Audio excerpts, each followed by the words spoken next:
이 찬양을 듣고 있으니까 먼 하늘에서 우리를 구원하기 위하여 오신 우리의 별과 같은 예수님의 모습을 잠깐 생각하게 됩니다. 이 카가얀 지역에 어떻게 보면 영적으로 참 어둡고 캄캄한 이 지역인데요.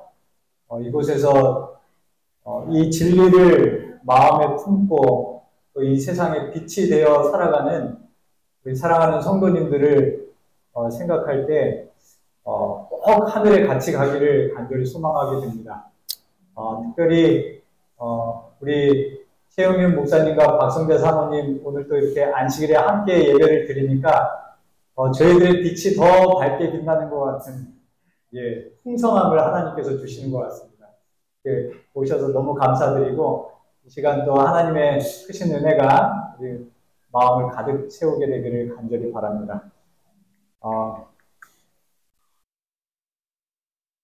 우리 시편 14편 2절과 3절의 말씀 같이 읽겠습니다.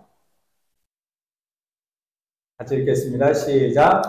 여호와께서 하늘에서 인생을 굽어 살피사 지각이 있어 하나님을 찾는 자가 있는가 보려 하신즉 다 치우쳤으며 함께 더러운 자가 되고 선을 행하는 자가 없으니 하나도 없도다.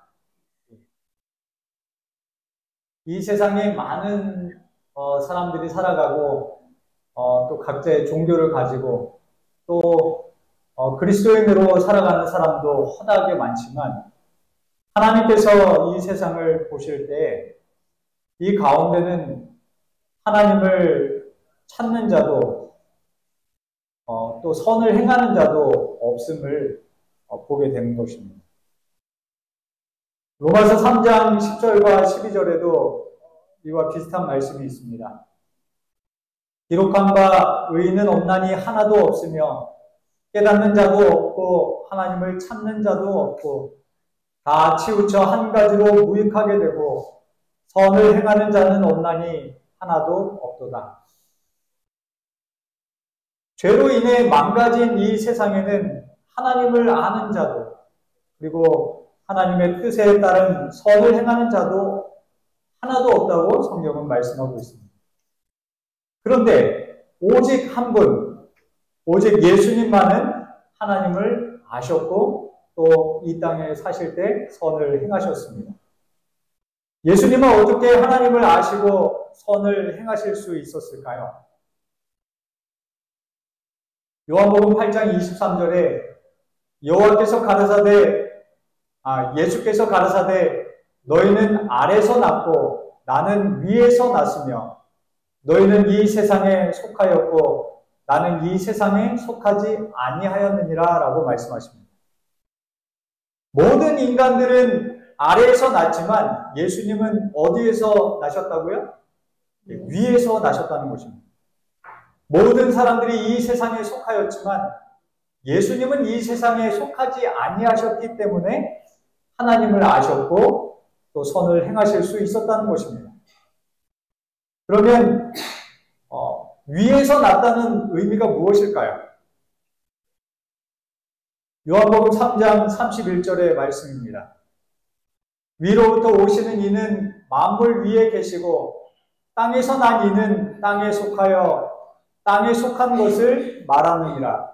하늘로서 오시는 이는 만물 위에 계시나니. 사람들은 태어나 죽을 때까지 이 죄로 물든 세상에서 보고 듣고 경험한 것을 말하고 행동할 뿐입니다. 그러나 예수님은 이 세상에 제한받지 않으시는 분이십니다. 그분은 하나님이셨습니다. 예수님이 이 세상에 속하신 것이 아니라 세상이 그분에 의해 창조함을 받았다는 것입니다. 예수님은 영원전부터 하나님과 함께 계셨고 또한 그분 또한 하나님이셨습니다. 그렇기 때문에 예수님은 누구보다 하나님을 잘 아실 수 있었던 것입니다. 예수님께서 이 땅에 사시면서 행하신 모든 것은 스스로 하신 것이 하나도 없으며 모두 하늘 아버지의 뜻대로 행하셨다고 말씀합니다. 요한복음 8장 28절에 이에 예수께서 가르사대 너희는 인자를 든 후에 내가 그인 줄 알고 또 내가 스스로 아무것도 하지 아니하고 오직 아버지께서 가르치신 대로 이런 것을 말하는 줄도 알리라. 나를 보내신 이가 나와 함께 하시도다.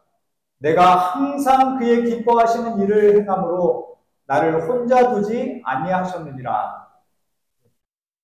이처럼 예수님은 완전하게 하나님과 동행하셨기 때문에 비록 이 세상에 우리와 같은 연약한 인간으로 사셨음에도 불구하고 그분께서는 선을 행하실 수 있었던 것입니다. 우리는 모두 죄인으로 태어나 죄 가운데 살아갑니다. 그러나 예수님은 죄인을 구원하실 메시아로 이 땅에 오셨고 하나님의 뜻을, 하나님의 선을 이루시며 사셨던 것입니다. 여러분 여기가 어딘지 아시나요? 너무 황당한 질문이죠. 예, 여기는 제가 아주 좋아하는 곳입니다. 여기가 어디냐면 지리산 세석평원 그 평원 옆에 있는 촛대봉이라고 하는 언덕입니다. 이게 밤에 찍은 사진이에요. 근데 그 어둠 속에서는 실체가 무엇인지 분간하기 어렵습니다. 이 세상은 죄라고 하는 어둠에 덮여 있습니다. 우리의 마음도 우리의 생각도 모두 죄의 어둠에 덮여버린 것입니다. 우리는 한 치 앞도 내다보지 못하는 연약한 인간들입니다. 그래서 잠언 14장 12절에 이렇게 말씀합니다. 어떤 길은 사람의 보기에 바르나 필경은 사망의 길이니라. 이렇게 하면 분명 잘 될 것 같은데 막상 그렇게 해보고 막상 그렇게 가보면 어떻습니까? 오히려 더 힘들어지고 더 죽을 것 같은 일들이 생겨나는 것을 보게 됩니다. 이러한 일들이 우리 인생에 얼마나 많은지 모르겠습니다. 그런데 이렇게 어두운 밤에 찍은 사진과 낮에 찍은 사진을 비교해 보면 이렇습니다. 예, 아름답죠? 예. 이처럼 빛이 비춰지면 모든 것이 선명해지고 분명히 보여지고 알게 되는 것입니다. 요한복음 8장 12절에 예수님께서 이렇게 말씀하셨습니다. 예수께서 또 일러 가라사대 나는 세상의 빛이니 나를 따르는 자는 어두움에 다니지 아니하고 생명의 빛을 얻으리라. 예수님은 죄로 어두워진 우리의 마음을 생명의 빛으로 비춰주십니다. 무엇이 생명의 길이고 무엇이 죽음의 길인지 볼 수 있게 해주신다는 사실입니다. 더 이상 어두움 속에서 헤매지 않도록 우리에게 진리의 길을 밝히 보여주시는 것입니다.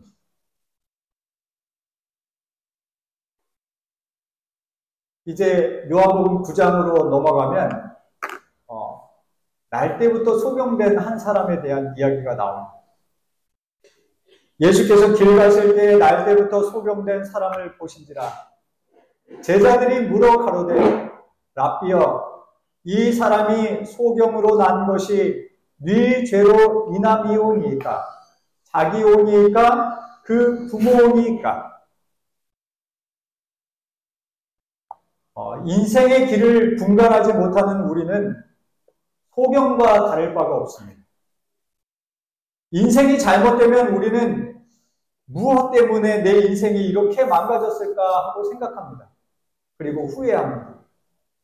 그러나 원인을 찾고 후회한들 망가진 인생을 다시 되돌릴 수 있을까요? 없습니다.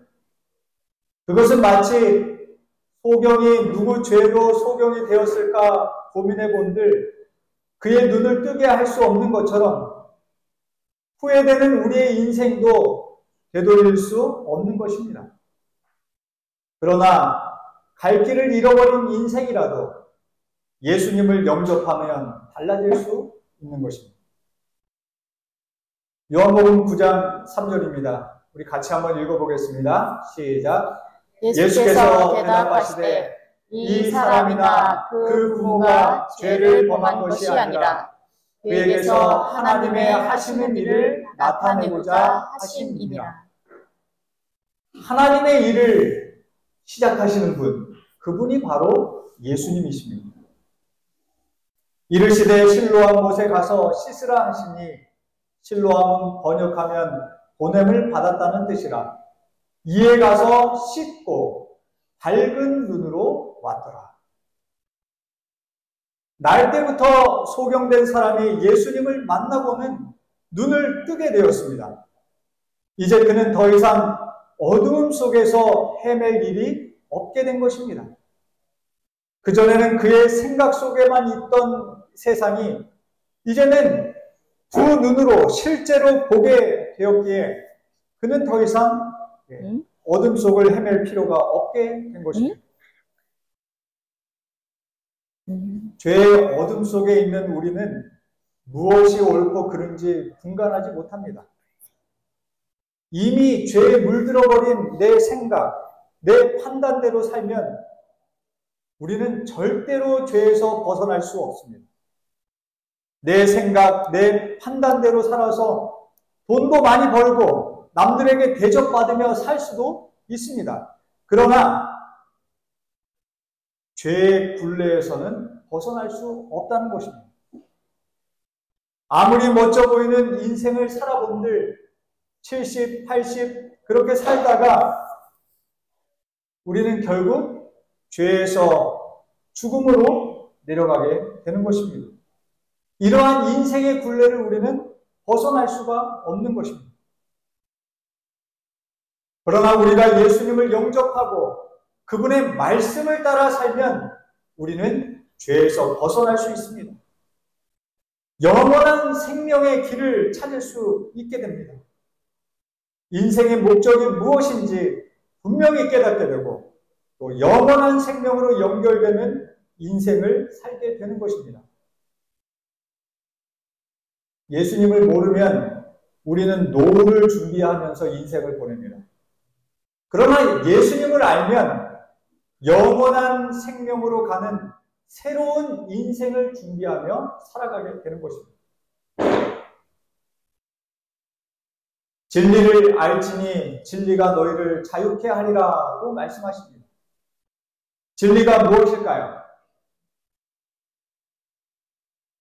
요한복음 14장 6절 우리 같이 한번 읽겠습니다. 예수께서 시작. 예수께서 가라사대 내가 곧 길이요 진리요 생명이니 나로 말미암지 않고는 아버지께로 올 자가 없느니라. 그렇습니다. 진리는 예수님 자신이 진리입니다.